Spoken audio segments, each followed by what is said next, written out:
మామిడికాయ పచ్చడి ఎలా పట్టాలంటే ముందు మామిడికాయ ముక్కలు శుభ్రంగా తుడుచుకొని ఒక టబ్బు లాంటి దాంట్లో వేసుకొని దానికి ఆవపిండి మెంతిపిండి ఉప్పు కలుపుకొని మచ్చటంగా ఒక 2 రోజులు అలా ఉంచేస్తే నీరు వచ్చేసిద్ది, ఉప్పు అంతా కరిగిపోయి.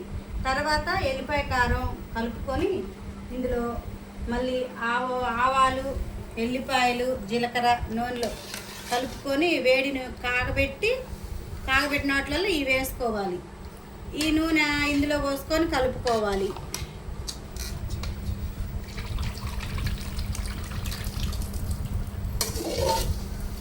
ఇలా మొత్తం ఇందులో వేసుకొని కలిపేసుకుంటే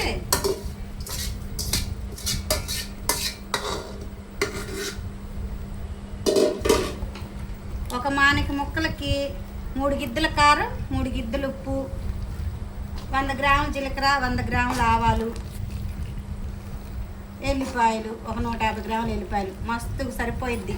ఒక 1/2 కేజీ నూనె కలుపుకొని వేడివేడి అన్నంలో ఆవకాయ పచ్చడి వేసుకొని కొంచెం నెయ్యి చుక్క వేసుకొని తింటుంటే నోటమ్మటి లాలాజలం అలా అనిపించిద్ది. మీరు కూడా ఇంట్లో ట్రై చేసుకొని చక్కగా తినండి.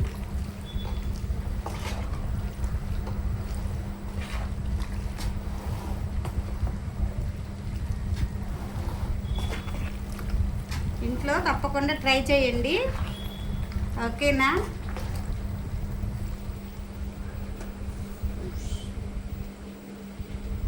బాయ్.